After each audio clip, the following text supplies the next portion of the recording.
नमस्कार स्टूडेंट्स, कल हमने स्टैंडिंग वेव के बारे में बात की थी, एयर कॉलम के बारे में बात की थी, रेजोनेंस ट्यूब के बारे में बात की थी।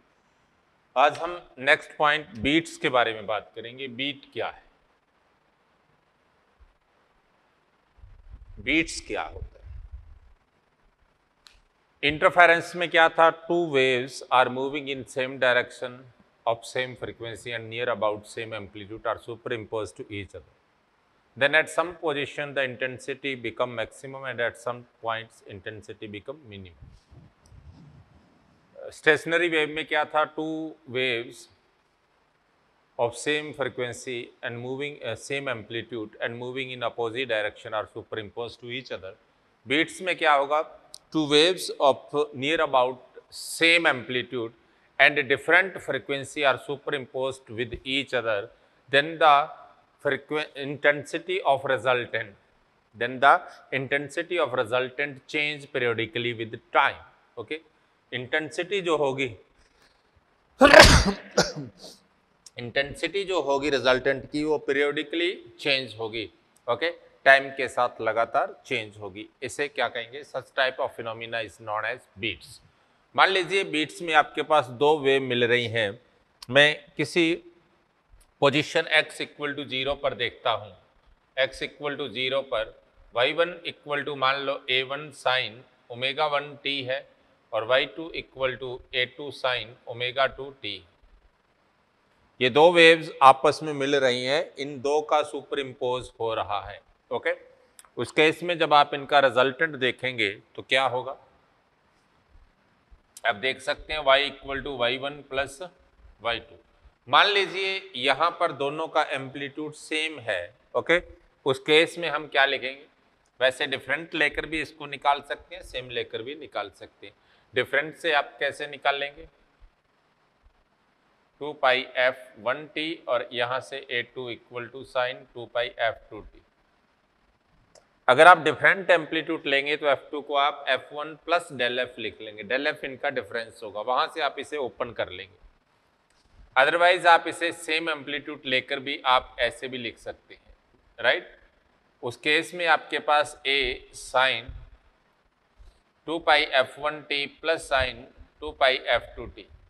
साइन c प्लस डी का फॉर्मूला था, sine c plus sine D को आप क्या लिखते हैं, 2 sine c plus D by 2 and cos c minus D by 2 आ जाएगा आपके पास। तो जब आप इसको पुट करेंगे तो आपके पास क्या रिजल्ट आएगा, देखिए उस केस में आपके पास रिजल्ट आएगा y equal to 2a sine 2 pi f1 plus f2 t by 2 into cos 2 pi f1 minus f2 t by 2। आपके पास सिंप्लीफाई करेंगे y इक्वल टू क्या आ गया, 2a sine pi f1 plus f2t and cos pi f1 minus f2 into t आ जाएगा। ओके, अगर मैं यहाँ पर वेव की फ्रिक्वेंसी बात करूँ तो वेव की फ्रिक्वेंसी मेरे पास क्या आ जाएगी, यहाँ से वेव की फ्रिक्वेंसी आ जाएगी मेरे पास f equal to f1 plus f2 by 2, दोनों की मीन वैल्यू ले लेंगे। उस केस में आप इसको क्या लिख सकते हैं, y equal to 2a sine 2 pi ft into cos pi f1 minus f2t। इसे आप ऐसा भी लिख सकते हैं, y equal to 2a cos pi f1 minus f2t into sine omega t। यहाँ पर ये 2 पाई f को ओमेगा लिख दिया, ये आपके पास इसका एम्पलीट्यूड है, तो y equal to r sine omega t हो। यहाँ पर r आपके पास इसका एम्पलीट्यूड आता है, r इक्वल टू क्या है, 2a cos pi f1 minus f2t, right.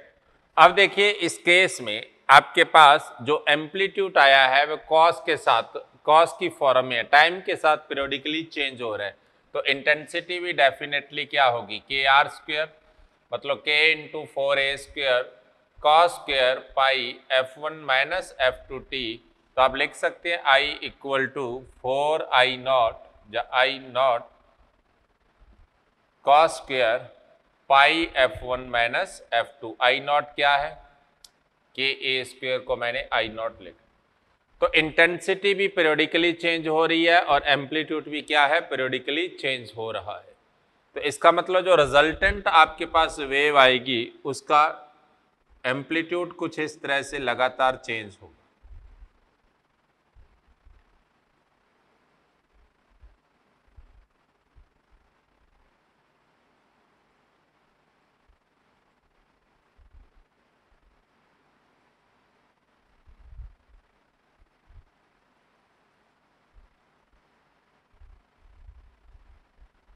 Okay तो इस तरह से पीरियोडिकली चेंज हो रही है। इसका एम्पलीट्यूड लगातार डिक्रीज हुआ, फिर इंक्रीज हुआ, फिर डिक्रीज हुआ। तो इस तरह से हमारे पास क्या बनेंगे, बीट्स बनेंगे। ओके अगर इस तरह से बीट्स बनते हैं उस केस में इसके मैक्सिमम या मिनिमम की बात करेंगे जब आप, तो आप कह सकते हैं कि जो मैक्सिमम और मिनिमा के बीच का डिफरेंस है वो क्या होगा।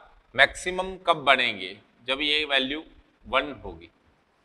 मैक्सिमा के लिए आप क्या लिख सकते हैं, जब मैक्सिमा होगा तो उस केस में इनकी वैल्यू आपके पास क्या होनी चाहिए, 1 होनी चाहिए, और मिनिमा की कंडीशन के लिए इसकी वैल्यू 0 होनी चाहिए। ओके मैक्सिमम के लिए आपके पास क्या आ गया, cos pi f1 minus f2 t की वैल्यू प्लस माइनस 1। आप लिख सकते हैं pi f1 minus f2 t equal to 0 हो सकता है, पाई हो सकता है, 2 पाई हो सकता है, 3 पाई हो सकता है, n पाई हो सकता है। आपके पास क्या हो जाएगा, पाई से पाई कैंसिल हुआ, t equal to n by f1 minus f2 हो जाएगा। मेरी बात clear.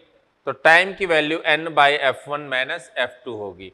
First maxima, second maxima, third maxima के बीच का टाइम इंटरवल क्या होगा, t equal to 1 by f1 minus f2, 2 by f1 minus f2, 3 by f1 minus f2।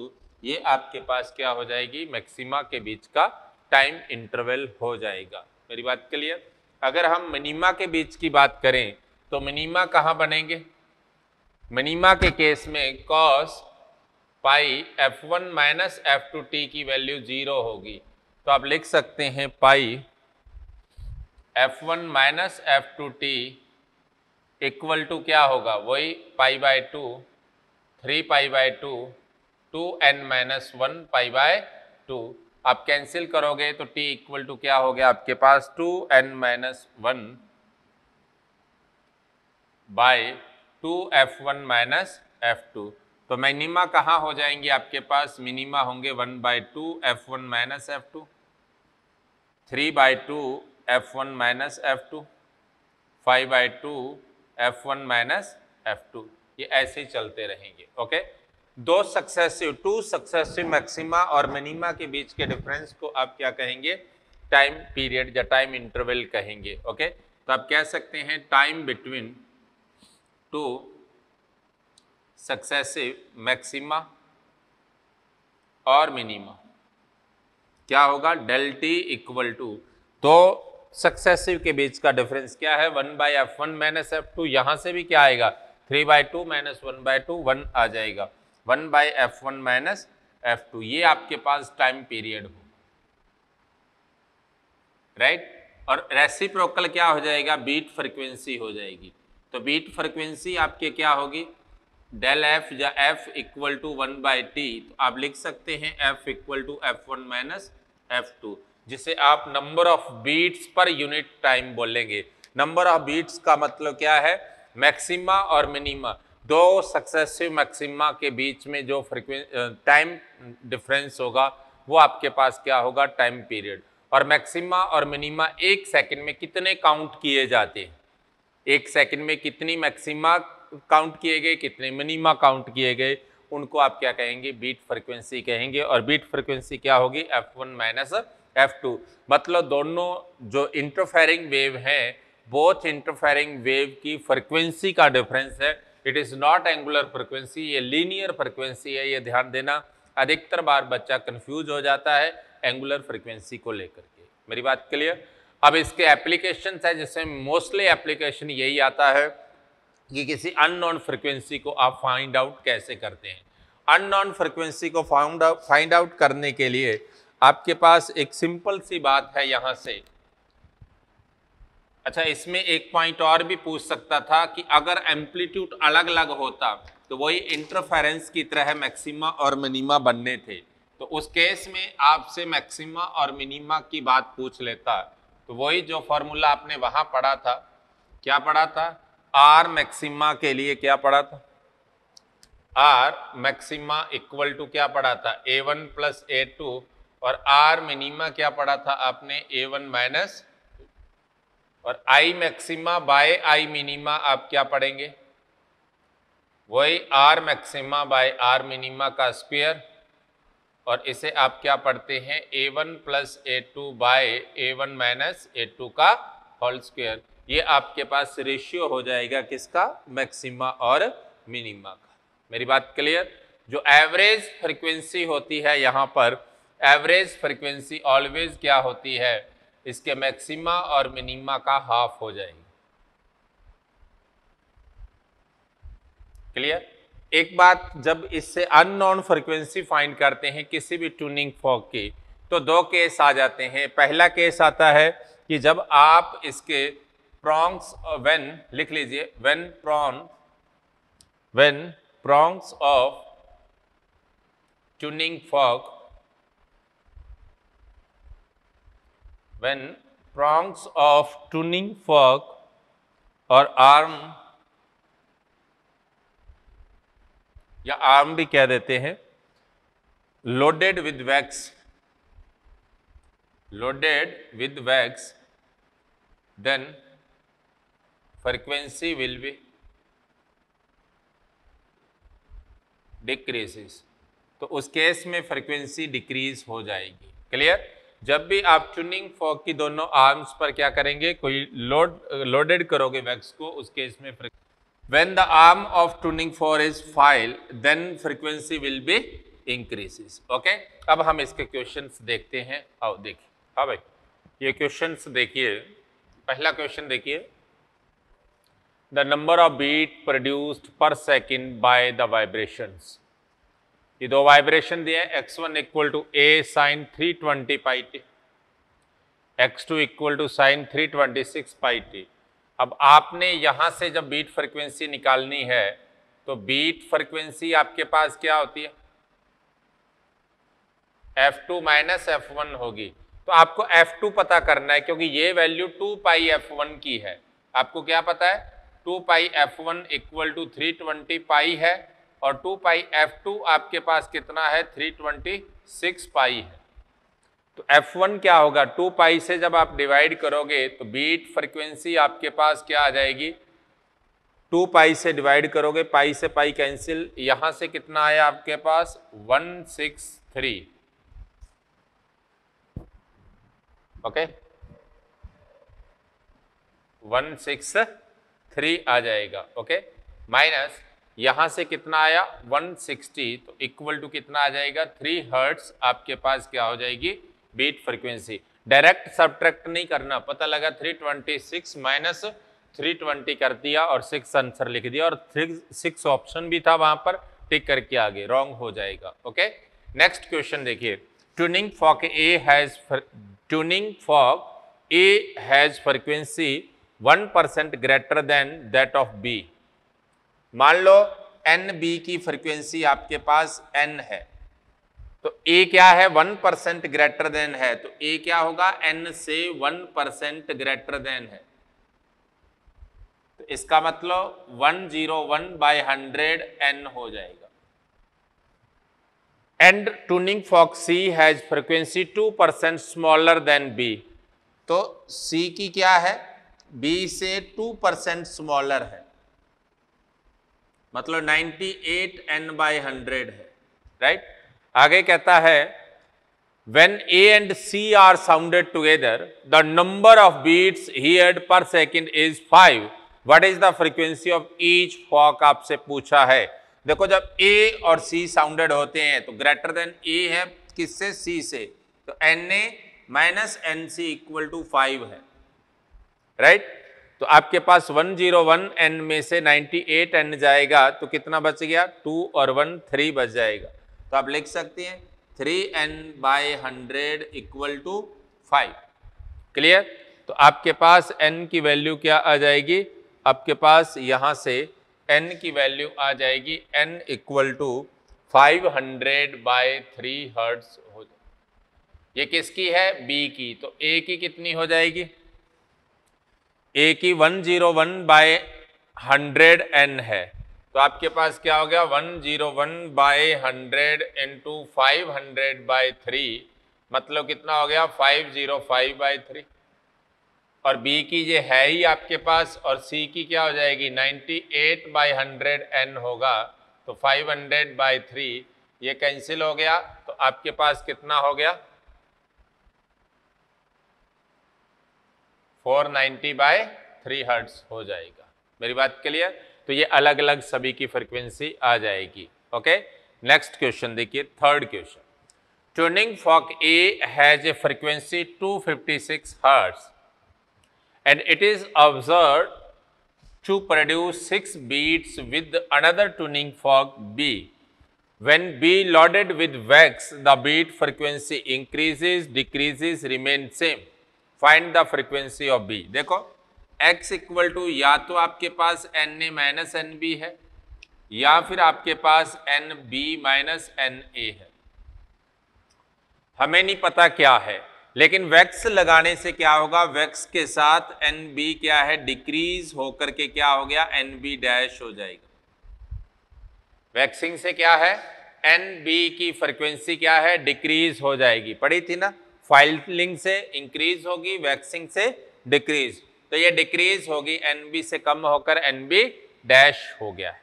तो एन बी डैश आपके पास यहाँ क्या है, N B dash less than है किससे, एन बी से। अब एनबी के डिक्रीज होने पर बीट फ्रीक्वेंसी इंक्रीज हो गई। तो गौर से देखिए, इन दोनों में हमारे पास ये दो केस थे, इन दोनों में कब, जब एनबी डिक्रीज होगा तो एक्स इंक्रीज। देखो यहां जब एनबी डिक्रीज होता है, एनबी डिक्रीज होगा तो एक्स क्या हो जाएगा, इंक्रीज। और यहां जब एनबी डिक्रीज होगा तो एक्स भी क्या हो जाएगा, डिक्रीज। मेरी बात क्लियर? तो पहला केस जो था इंक्रीज वाला, देखो जब एन बी डिक्रीज हुआ तो एक्स इंक्रीज हो जाएगा। इसका मतलब X equal to N A minus, इसका मतलब एन बी की वैल्यू क्या है, एन ए माइनस 6 हो जाएगी। तो वो 256 माइनस 6 क्या हो गया, 250 हर्ट्ज हो जाएगा। क्लियर?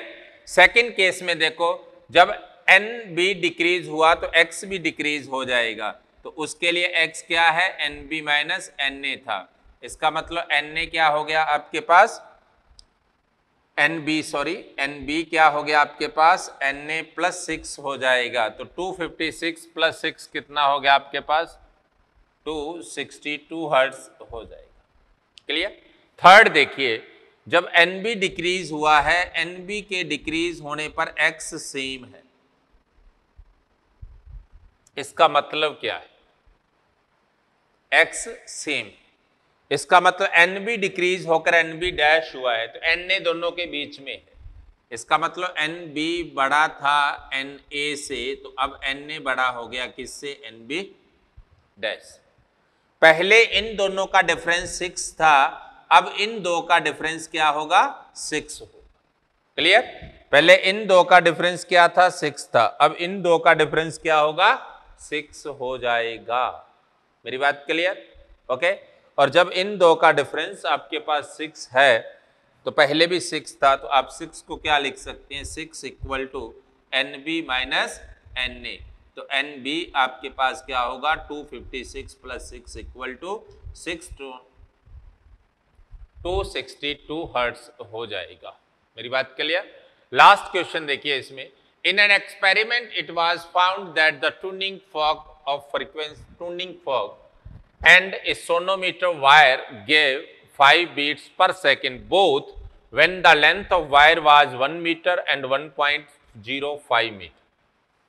देखो मान लो ट्यूनिंग फॉर्क के लिए हम बात करें, तो ट्यूनिंग फॉर्क की जो फ्रीक्वेंसी है वो आपके पास n0 है। वायर की दो कंडीशन की फ्रीक्वेंसी दी है N1 बाय N2, मतलब आपको पता है वायर के लिए N inversely proportional to length होता है, तो N1 bye N2 equal to क्या है आपके पास L2 बाय L1, तो आप लिख सकते हैं 105 बाय 100, तो आपके पास ये 5 से कैंसिल हुआ 21 बाय 20 आ जाएगा। इसका मतलब N1 ग्रेटर देन है N2 से। इस सोनोमीटर की दो फ्रीक्वेंसी N0 के साथ सेम बीट देते हैं 5। इसका मतलब क्या है, जो N1 है ना वो ग्रेटर देन था N0 से और N2 ग्रेटर लेस देन है किससे, N0। इसका मतलब पहले जो फ्रीक्वेंसी थी और जो ट्यूनिंग फॉग था ये मिलकर के कितने बीट दे रहे थे आपके पास, ये आपके पास 5 बीट दे रहे, और ये दोनों मिलकर भी आपके पास कितने बीट दे रहे हैं, 5 बीट दे। इसका मतलब आपके पास जो N1 माइनस N0 था और वही क्या है आपके पास N0 माइनस N2 है जो कितना है 5। आप कह सकते हैं N1 क्या होगा N0 प्लस 5 और N2 क्या होगा N0 माइनस 5 हो जाए। हम इन दोनों वैल्यू को यहां पुट करते हैं तो यहां से क्या आ गया N0 plus 5 by N0 minus 5 is equal to 21 by 20। तो आप लिख सकते हैं 20 N0 plus 100 equal to 21 N0 minus 105, तो N0 इक्वल टू कितना हो गया 205 हर्ट्ज हो जाएगी। ये किसकी फ्रीक्वेंसी है, फ्रीक्वेंसी ऑफ ट्यूनिंग फॉक हो जाएगी। ओके, नेक्स्ट इसी टाइप से नेक्स्ट क्वेश्चन और देखिए। The wavelength of a wire is 99 centimeter and that of the other is 100 centimeter. The speed of sound is 396 meter per second. Then find the number of beats. देखो beat क्या होंगे, high frequency minus low होगी। Frequency क्या होती है, frequency आपके पास क्या होती है, स्पीड बाय वेवलेंथ होगी, राइट। फ्रीक्वेंसी क्या होगी, v बाय लैम्डा। जिसका लैम्डा लो है उसकी फ्रीक्वेंसी हाई होगी और जिसका लैम्डा हाई है उसकी फ्रीक्वेंसी लो हो। तो आप लिख सकते हैं x equal to V by V कितना है 396 by 99 centimetre minus 396 by 100 centimetre. Okay, ये आपके पास 99 हो गया, ये आपके पास 96, इसे आप कैंसल आउट कर सकते हैं किससे, 4 से। तो ये आपके पास हो जाएगा 400 और ये हो गया 396 इक्वल टू कितना हो गया 4 बीट्स पर सेकंड हो जाएगा। क्लियर। सेकंड क्वेश्चन देखिए, अच्छा क्वेश्चन है, एयर कॉलम से रिलेटेड है। A column of air at 51 degree centigrade and a tuning fork produce 4 beats per second when sounded together. As the temperature of air column is decreased, the number of beats per second per sound per second क्या होगा tends to decrease. And when temperature is 60 degree, then beat frequency 1 beats per second. Then find the frequency of tuning fork. देखो आपको पता है speed का जो sound होता है v आपके पास क्या होता है, v इक्वल टू आप क्या लेते हैं, किसी भी एयर कॉलम के लिए आप उसकी वेलोसिटी क्या लेते हैं, root gamma R T by M लेते हैं। मतलब v is directly proportional to root T होता है। अगर आप उसकी फ्रीक्वेंसी की बात करें, ट्यूनिंग फॉक की फ्रीक्वेंसी तो आपके पास है मान लो N0, तो एयर कॉलम की फ्रीक्वेंसी n इक्वल टू क्या होगी, आपको पता है v बाई लैम्डा।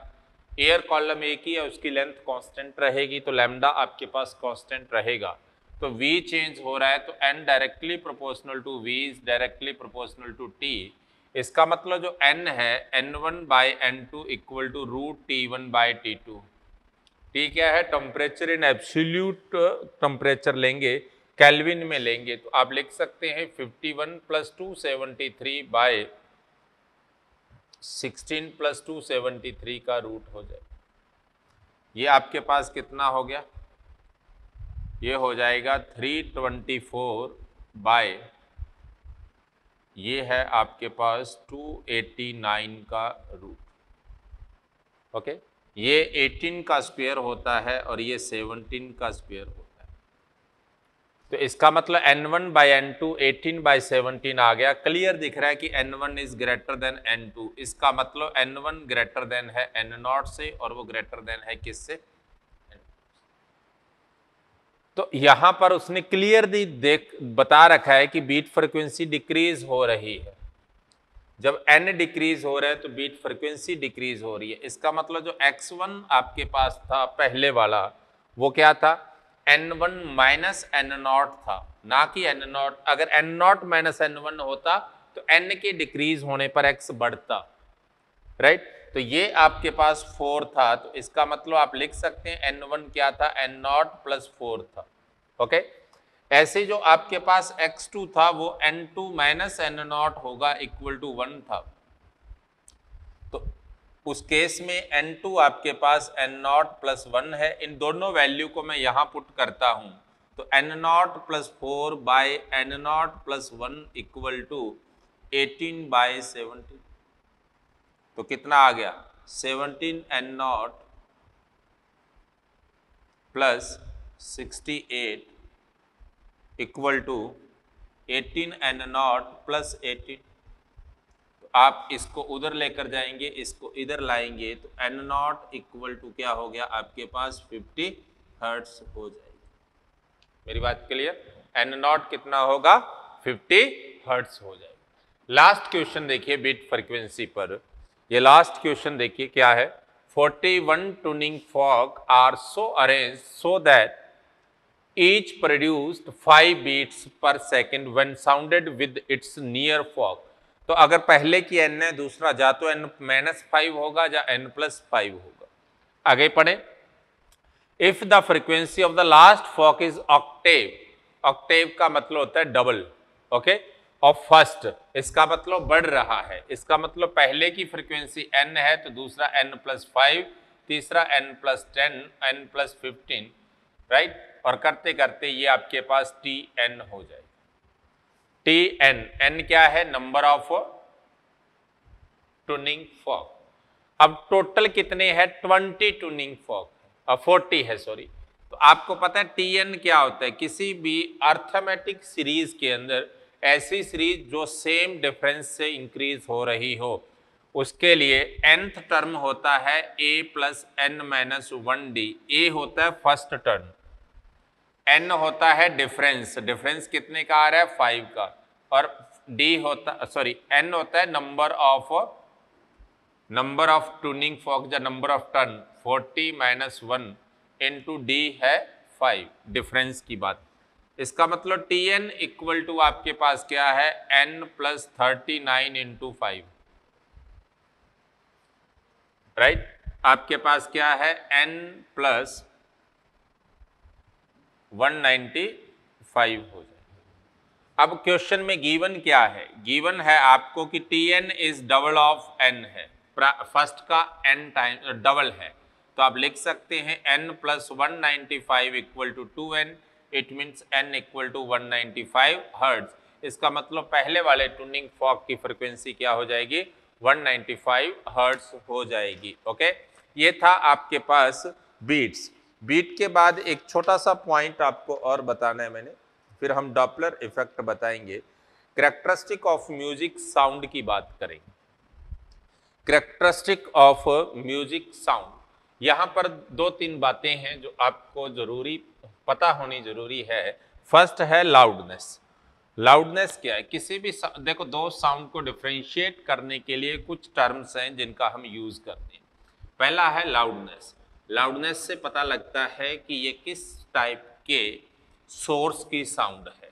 ओके, जैसे मान लो आप बात करें मैन या वुमेन, दोनों के साउंड को ये डिफरेंशिएट करेगा। ओके, सॉरी, दो मैन की दो साउंड है, उनमें से लाउड किसकी, लाउडनेस इंटेंसिटी किसकी ज़्यादा है, वहाँ से हम डिफरेंशिएट कर सकते हैं। तो लाउडनेस क्या होगा? देखिए, loudness, loudness is that characteristic of sound which determine the degree of sensation produced by the source। जो सोर्स है उसके द्वारा produced by the sound in air. हमारे ईयर में वो कितना सेंस क्रिएट करता है उसको रिप्रेजेंट करता है लाउडनेस, और लाउडनेस को मेजर करते हैं हम डेसिबल के अंदर मेजर करते हैं। मैं साउंड लेवल की बात करूं, यहां से दो साउंड के लिए जो साउंड लेवल होता है, साउंड लेवल आपके पास क्या होगा, L equal to 10 log 10 I by I naught. I क्या है, इंटेंसिटी ऑफ साउंड,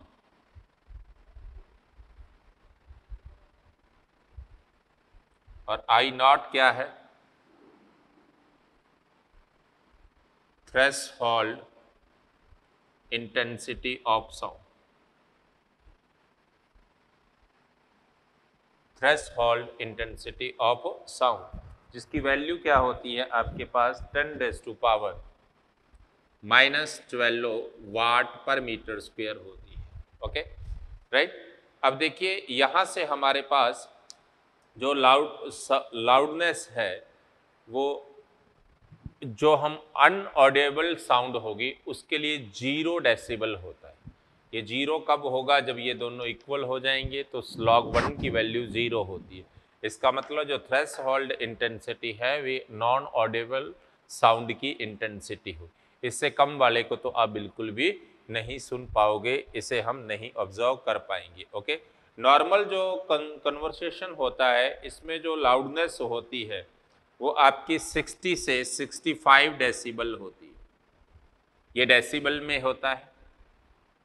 60 से 65 डेसिबल का जो साउंड होता है नॉर्मल अपन जो बातचीत करते कन्वर्सेशन होता है इसमें ये रहता है। और अगर आपके पास बहुत ज़्यादा ग्रेटर हो, जैसे आप कहते हैं कि नॉट टॉलरेट है ना, तो वो 80 95 और 90 या 85 डेसिबल के आसपास चला जाता है। ओके, जब भी आपके पास दो साउंड के लिए साउंड लेवल का डिफरेंस पूछे तो क्या होगा, देखिए आप कह सकते हैं कितना डिफरेंस होगा वहां से, दो साउंड के साउंड लेवल का डिफरेंस आप लिख सकते हैं L2 minus L1, L2 minus L1 equal to 10 log 10 I2 by I naught minus log 10 I1 by I naught. आप लिख सकते हैं 10 log 10 I2 बाय I1, ये इतने डेसिबल हो जाएगा। ओके, अगर आपको दो साउंड के लेवल का डिफरेंस पूछे तो आप इस तरह से निकाल सकते हैं। उसके बाद आता है क्वालिटी। क्वालिटी क्या होती है, साउंड की क्वालिटी जिसे हम टिम्बर भी कहते हैं। Quality of A sound is that characteristic which distinguish between two sound of same frequency and same intensity। Quality एक ऐसी प्रॉपर्टी है, दो साउंड है उनकी फ्रीक्वेंसी भी सेम है उनकी इंटेंसिटी भी सेम, तो भी हम डिफ्रेंशिएट कर लेते हैं कि ये साउंड किसकी है। घर में दो लोग हैं, फादर है ब्रदर है, दोनों का साउंड की इंटेंसिटी सेम है, दोनों की मान लो फ्रीक्वेंसी सेम है, तो भी आप डिफ्रेंशिएट कर लेते हैं कि ये इंटेंसिटी किसकी है, तो वो उसके नॉट के बिहाफ पर डिफ्रेंशिएट करते हैं। ग्रेटर नंबर ऑफ नॉट जो होगी वो ज़्यादा अच्छी लगेगी, जिसके नॉट ज़्यादा होंगे, हार्मोनिक्स ज़्यादा होंगे, वो अपने को सुनने में ज़्यादा अच्छी लगती है, जिसके नॉट जितने कम होते हैं वो उतनी ही सुनने में बेकार लगेगी। ओके, नेक्स्ट आता है पिच। पिच एक ऐसा साउंड का कैरेक्टरिस्टिक है जिसके बिहाफ पर हम पता करते हैं कि साउंड आपके पास श्रिल है या ग्रेव है। पिच उसके ग्रेव है या श्रिल है इसको रिप्रेजेंट करती है। पिच जो है टोटली डिपेंड करती है इसकी फ्रीक्वेंसी और इंटेंसिटी पर। अगर आपके पास फ्रीक्वेंसी इसकी हाई होगी, अगर आपके पास साउंड की फ्रीक्वेंसी हाई है, फ्रीक्वेंसी हाई होगी तो डेफिनेटली उस केस में उसकी पिच भी क्या हो जाएगी, हाई हो जाएगी। और अगर फ्रीक्वेंसी लो है देन पिच भी क्या होगी, उसकी लो होगी। पिच जो होती है साउंड की वो इन्वर्सली प्रोपोर्शनल होती है always which is inversely proportional to intensity of sound. ये साउंड की इंटेंसिटी के ऑलवेज क्या रहती है, इनवर्सली प्रोपोर्शनल रहती है। मेरी बात क्लियर? ये कुछ साउंड के आपके पास करैक्टर हैं जिनके बिहाफ पर हम उन्हें अलग अलग डिफ्रेंशिएट करते हैं। इसके अलावा एक टर्म और आ जाती है, इको आ जाती है। इको क्या है, आप कुछ बोलते हैं, उस केस में किसी बड़े रिफ्लेक्टर से साउंड रिफ्लेक्ट होकर आप तक वापस आती है, तो जो साउंड आप तक वापस आ रही है उसे हम क्या कहते हैं, इको कहते हैं। ओके, तो रिफ्लेक्टेड होकर के जो साउंड वापस आएगी, तो इको के केस में ज़्यादातर जो क्वेश्चन आता है वो इस तरह से आ जाता है कि आपके पास कोई सोर्स और रिफ्लेक्टर के बीच की डिस्टेंस d है, ये सोर्स है और ये रिफ्लेक्टर है, इनके बीच की डिस्टेंस d है। अगर t टाइम बाद साउंड सुनाई दे रहा है तो इसका मतलब ये v वेलोसिटी से गया था और v से वापस, तो वो डिस्टेंस क्या हो जाएगी, t टाइम बाद। इसका मतलब t1 जाने का है, t2 आने, तो t इक्वल टू क्या होगा, t1 प्लस t2, मतलब d by V plus d by, तो कितना हो गया, 2d बाई वी हो जाएगा। तो डिस्टेंस कितनी हो जाएगी, vt बाय 2 हो जाएगी। अब जो हमारे कान है, हमारे ईयर है, इनके द्वारा किसी भी साउंड को जो डिटेक्ट किया जाता है, राइट, उस केस में वो पूछ लेता है कि कितनी डिस्टेंस होनी चाहिए। तो देखिए आपके पास जो साउंड है इसकी वेलोसिटी क्या होती है, 340 मीटर पर सेकेंड। जो कान है वो तभी डिटेक्ट कर पाएंगे अगर दो साउंड के बीच में डिफरेंस मिनिमम 1/10 सेकेंड, इससे कम हो तो वो डिटेक्ट नहीं कर पाएगा। तो मिनिमम डिस्टेंस कितनी होनी चाहिए रिफ्लेक्टर के लिए, 340 इंटू 1/10/2, तो 17 मीटर से अगर कम डिस्टेंस पर कोई रिफ्लेक्टर है तो उस केस में आप उसकी इको को ऑब्जर्व नहीं कर पाओगे। ओके, नेक्स्ट देखिए एक आ जाता है फॉर्मूला रिवर्बरेशन टाइम्स के बारे में हो जाता है। कोई हॉल के अंदर आप इस तरह के साउंड्स क्रिएट हो रहे हैं, इस फार्मूलाज को आप याद रख सकते हैं। इससे रिलेटेड हालांकि कभी कोई क्वेश्चन आया नहीं है। 0.1/6 V और समेशन AS, V उस हॉल का वॉल्यूम है, ओके, जिसमें आप साउंड को प्रोजेक्ट कर रहे हैं, साउंड को दे रहे हैं। और A और S क्या है आपके पास, AS उसका सरफेस एरिया, S उसका सरफेस एरिया और A उसका ऑब्जर्व। मान लो अलग अलग स्पॉट्स लगे हैं जो साउंड को ऑब्जर्व करते हैं, राइट, तो मान लो उनका सम सभी का A1 S1 plus A2 S2 plus A, right, ये अलग अलग ऑब्जर्वर्स लगे हुए हैं। S1 उसका एरिया, A1 उसका ऑब्जर्वेशन कांस्टेंट। ओके, नॉर्मली दे दिया है फॉर्मूला, हालांकि इससे रिलेटेड कभी आपसे कोई क्वेश्चन नहीं पूछा गया। नेक्स्ट इसमें क्वेश्चन लिख लीजिए जो आपसे पूछा जा सकता है। लिखिए question, calculate the change in intensity, calculate the change in intensity level when intensity level when the intensity of sound, when the intensity of sound increases 10 raised to power 6 times its original intensity,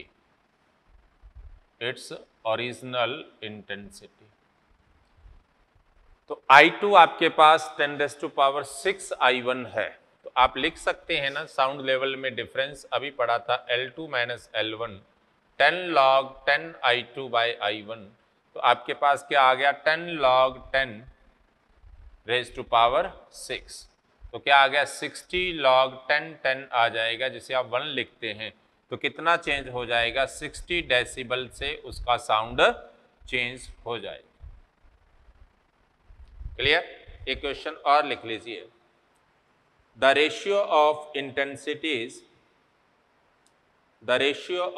intensities between two coherent source between two coherent source is 4:1. 4:1.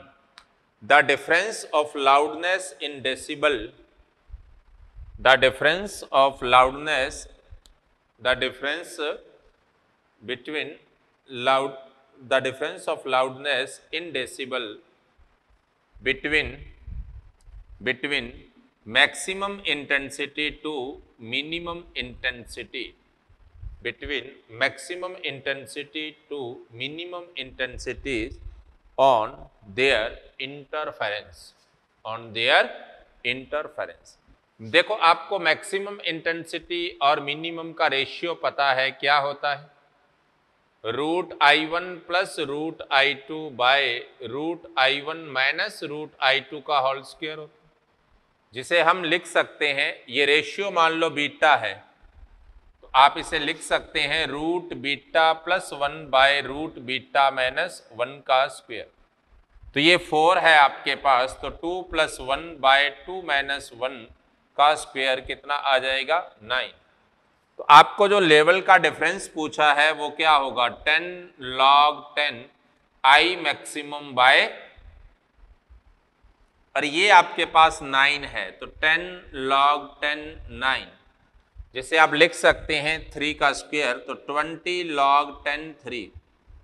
अब log 3 base जब 10 होता है तो उसकी value क्या हो जाएगी आपके पास? जब बेस 3 होता है उस केस में इसकी वैल्यू क्या होती है? बेस 10 2 होता है 0.3010 और ये होता है 0.4771, तो अप्रॉक्सीमेट 0.47 हो जाए। तो उस केस में आपके पास डेल एल कितना हो गया? 20 × 0.47 आ जाएगा। तो ये आपके पास कितना हो गया? 4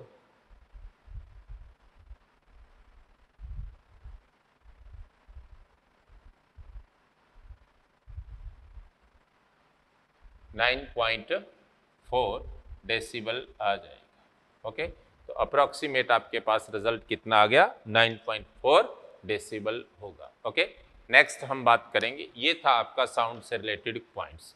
लास्ट पॉइंट इस चैप्टर का बचता है जिसे हम कहते हैं डॉपलर इफेक्ट। अभी नेक्स्ट पॉइंट हम बात करेंगे डॉपलर इफेक्ट की। डॉपलर इफेक्ट क्या है? When sound create from a source, when sound create from a source, then observing by a observer which is standing at some distance, the frequency of source remains same. But when observer is moving toward the source or away from the source, then observed frequency will be different than the original frequency. Okay, this effect, yeah, this phenomena is known as Doppler effect. When source is at rest and only observer is in motion, then the apparent frequency which is observed by the observer, then apparent frequency will be changed, but the apparent wavelength does not change, because wavelength is measuring as the length traveled by a wave produced from a source. But when source is in motion, observer in motion or at rest, then the both apparent frequency and apparent wavelength will be changed. Okay? In the case of Doppler effect, when the both observer and source or single observer or source are in motion along their joining line, then the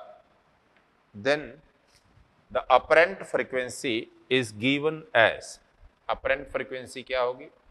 apparent frequency n dash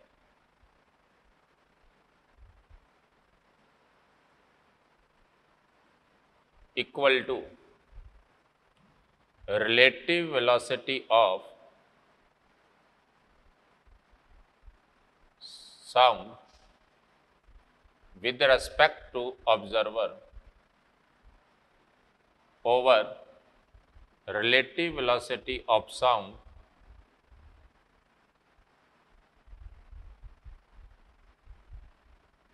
with respect to source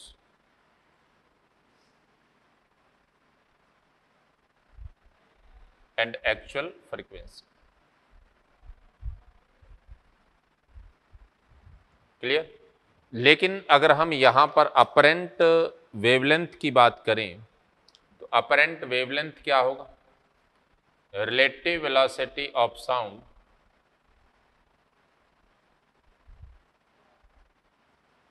with respect to source over sound speed of sound या velocity of sound into actual wavelength. ये दो formula है जिनको आपने याद रखना है। इन्हीं से रिलेटेड हम सारे कंसेप्ट, सारे पार्ट्स इसके सॉल्व करें। डॉपलर इफेक्ट को ऑब्जर्व कब नहीं किया जा सकता? केसेस हैं, लिख लीजिए। When the velocity of source or observer is greater than speed of sound, तो observe नहीं कर सकते। When both are at rest, तो नहीं होता। When both are moving in same direction with the same velocity, तो observe नहीं होता। When both are perpendicular to each other, both are moving in perpendicular direction to each other, तो नहीं होता। When observer or source at the center of circle, one at the center of circle and another second is revolving around along the circular path, then भी observe नहीं होता। Okay, क्योंकि every point पर sound की velocity और वो क्या होंगे, एक दूसरे के परपेंडिकुलर होंगे। मेरी बात के लिए इन केसेस में हम इसको डॉपलर इफेक्ट को ऑब्जर्व नहीं करते। अब मेरे पास केसेस है। पहला केस है when only observer source in motion।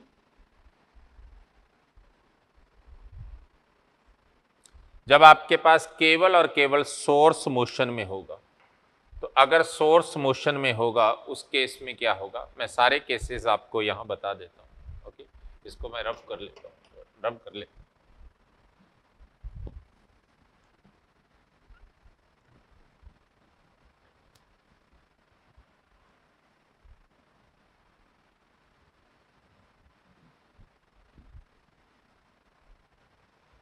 पहला केस है when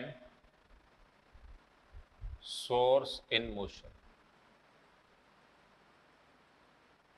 and observer at rest.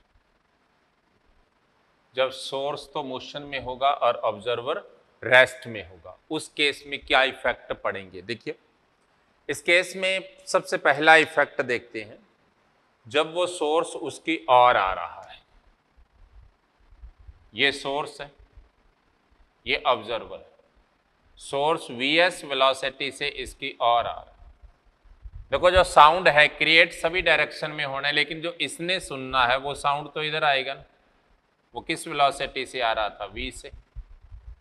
तो उस केस में इसके लिए देखें, जो इसने अपरेंट फ्रीक्वेंसी एन डैश होगी, velocity of sound with respect to observer, तो वेलोसिटी वी है, ये रेस्ट में है तो वी रहेगा, by velocity of sound with respect to source, both are in same direction, तो रिलेटिव क्या होगी? Vs into। वैसे भी क्लियर है। अब क्या लेना है? ऑब्जर्वर लेना है, ब्लो क्या लेना है? सोर्स लेना है। जब डिस्टेंस डिक्रीज होगी तो उस केस में फ्रीक्वेंसी बढ़ेगी। कब बढ़ेगी? जब ये दोनों डिफरेंस होगा। अगर इनका सम होगा तो ये घट जाती है। मेरी बात क्लियर? सेकंड देखिए, बी केस, सॉरी इसी में अपरेंट वेवलेंथ देखते हैं। तो लैम्डा डैश क्या होता है? Velocity of sound with respect to source by velocity of sound into actual wave. Clear? Second case देखिए, जब आपके पास सोर्स दूर जा रहा है वीएस वेलोसिटी, लेकिन साउंड तो इस ऑब्जर्वर ने सुनना है, साउंड तो इधर को देखेंगे। साउंड की वेलोसिटी क्या है? वी इधर को। अब देखिए एन डैश इक्वल टू, ये आपके पास n1 था, ये आपके पास n2। इसने सुनना है तो इसके रेस्पेक्ट साउंड की वेलोसिटी v, बिकॉज ये रेस्ट में है, ये दोनों अपोजिट थे तो v plus V S into N. वैसे भी आपको पता है जब दूर जाएगा डिस्टेंस बढ़ेगी, डिस्टेंस बढ़ेगी तो फ्रीक्वेंसी घटेगी, फ्रीक्वेंसी घटेगी तो ये क्या होना चाहिए? प्लस होना चाहिए।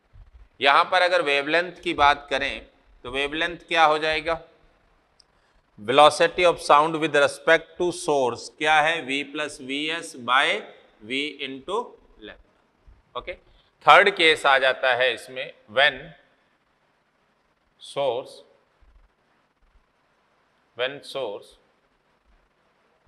passing when source cross the observer, जब वो ऑब्जर्वर को क्रॉस करता है उस केस में कितना चेंज होगा, तो चेंज इन फ्रीक्वेंसी क्या होगा। देखो ये ऑब्जर्वर है, पहले तो वो यहां पास आ रहा था, अब वो दूर जा रहा है। पहले फ्रीक्वेंसी बढ़ रही थी, अब फ्रीक्वेंसी घट रही है। तो इधर से जो आ रही थी ये n1 थी और जो इधर से आ रही है वो n2 थी, तो चेंज कितना हो गया, n1 माइनस। तो आप लिख सकते हैं Vn by V minus V S और minus Vn by V plus V S. तो आप लिख सकते हैं Vn V square minus V S square, तो V plus V S minus V plus V S. आपके पास डेल एन कितना हो गया, 2v V S N by V square minus V S. मेरी बात क्लियर। अब अगर मैं कहूं कि v आपके पास ग्रेटर देन होगा वी एस से, तो आप डेल एन इक्वल टू लिख सकते हैं 2v V S N by V square, मतलब 2vs by V into N आ जाए। ऐसे ही आपके पास जब ऑब्जर्वर मोशन में है, सेकंड क्या है, when observer in motion and source at rest, तो क्या होगा।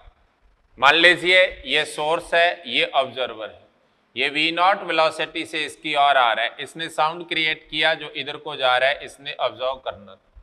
तो यह फ्रीक्वेंसी क्या होगी, n1 equal to velocity of sound with respect to observer, both are in opposite direction, by velocity of sound, source की मोशन ही नहीं है, इनटू n।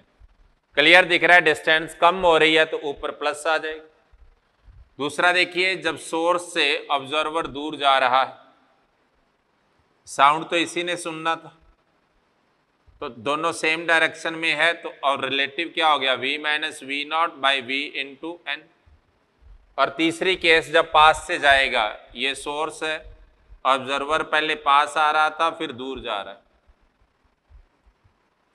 पहले साउंड इधर सुन रहा था अब साउंड इधर। देन आप क्या लिख सकते हैं, चेंज इन फ्रीक्वेंसी क्या होगी, n1 माइनस n2 हो जाएगी, और जब आप सब्ट्रैक्ट करोगे 2v naught by V into n आ जाएगा। मेरी बात क्लियर। ये कब था, जब सिंगल सिंगल मूव कर रहे थे। अब आता है केस जब दोनों मूव करते, दोनों मूव करने के भी 4 केसेस बनते हैं आपके पास।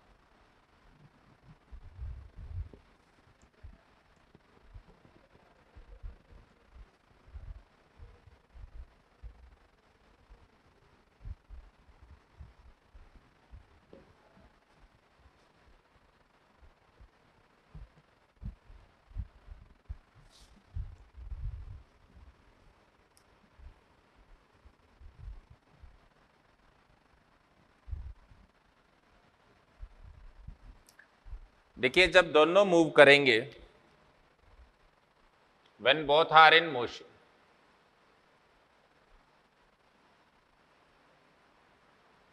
तो पहला केस इसमें हो सकता है कि दोनों एक दूसरे की ओर आ रहे हैं, राइट। ये वीएस से जा रहा है, ये वी नॉट से, तो साउंड इधर आएगा ना। तो उस केस में अपरेंट फ्रीक्वेंसी क्या हो जाएगी, both are in opposite direction add हो जाएगा, और both are in same direction subtract हो जाएगा into. Clear. Velocity of sound with respect to source, distance कम हो रही है, ऊपर ऑब्जर्वर है, नीचे सोर्स है, डिस्टेंस कम हो रही है, बढ़ रही है फ्रीक्वेंसी, तो ऑब्जर्वर ऊपर है उसके कारण क्या बढ़ेगी, v प्लस वी नॉट, जो नीचे है उसके कारण कैसे बढ़ेगी, v minus V S. Okay, ये घटेगी तो फ्रीक्वेंसी बढ़ जाएगी। बी देखिए, ये इधर जा रहा है सोर्स और ऑब्जर्वर इधर जा रहा है, सोर्स ऑब्जर्वर के पीछे पीछे जा। तो देखिए both are in same direction, तो v minus V naught both are in same direction, v minus V S into N हो जाएगी। तीसरा कहानी देखिए, यहां से सोर्स इधर जा रहा है, ऑब्जर्वर इसके पीछे जा रहा है, तो साउंड तो इधर जाना है ना, क्योंकि सुनना तो इसने है। तो उस केस में फ्रीक्वेंसी क्या होगी, both are in opposite direction v plus V naught, both are in opposite direction v plus V S into N. Clear. और फोर्थ केस में देखिए सोर्स इधर जा रहा है और ऑब्जर्वर इस डायरेक्शन में जा रहा है, both are in opposite direction, लेकिन साउंड तो इसने सुनना था। तो इस केस में फ्रीक्वेंसी क्या होगी, इसके लिए both are in same direction और इसके लिए both are in opposite direction into actual frequency. तो ये आपके पास टोटल केसेस बनेंगे किसके लिए, डॉपलर इफेक्ट के लिए। मेरी बात क्लियर। अब इसमें एक केस ऐसा भी बन जाता है कि जब आपके पास सोर्स इधर जा रहा है और ऑब्जर्वर इधर जा रहा है, ये v नॉट वेलोसिटी से जा रहा है, ये vs से जा रहा है, किसी टाइम इनको मिलाने वाली लाइन का ये एंगल अल्फा है, तो डेफिनेटली ये 90 माइनस अल्फा हो जाएगी। तो बताओ कितना फ्रीक्वेंसी होगा। अब इसका साउंड तो हर डायरेक्शन में जा रहा है, लेकिन ये सुनना चाहता है, तो इसका मतलब वेलोसिटी ऑफ साउंड इधर होगी। साउंड की डायरेक्शन में सोर्स की वेलोसिटी क्या है, vs cos अल्फा। साउंड की लाइन के लॉन्ग इसकी वेलोसिटी क्या है, v not sine alpha. v not cos 90 minus alpha क्या हो गया, साइन अल्फा। अब देखो यहां से वो केस बन जाएगा n dash equal to both are in opposite direction, तो v plus V naught sine alpha over, यहां से देखो both are in same direction, v minus V S cos alpha और इनटू एक्चुअल फ्रीक्वेंसी n। मेरी बात clear. एक होता है आपके पास कि ये कोई सोर्स है जहां ऑब्जर्वर है और ये कोई सोर्स यहां मूव कर रहा है, राइट। अब इस केस में सोर्स इसके अलोंग मूव कर रहा है vs वेलोसिटी से, राइट। तो जब सोर्स इसकी सीध में होगा इस तरह से, जब उसकी वेलोसिटी ये होगी vs, या यहां पर जब होगा वो, राइट। तो जब A पोजीशन पर होगा, B position, C position, D, जब सोर्स A पोजीशन पर था, A पोजीशन के लिए इसने साउंड इधर क्रिएट करना था, तो इसने जो फ्रीक्वेंसी सुनी वो NA इक्वल टू कितनी हो जाएगी, ये रेस्ट में था V by both are in same direction vs into n, और B और D पर सेम सुनाई देगा क्योंकि ये परपेंडिकुलर हो जाते हैं, तो यहाँ पर n ही होगा B और D पर। जब C पर था तो साउंड की वेलोसिटी ये थी, लेकिन जा किधर रहा था, अपोजिट जा रहा था, तो C के लिए फ्रीक्वेंसी क्या होगी, V by V plus V S.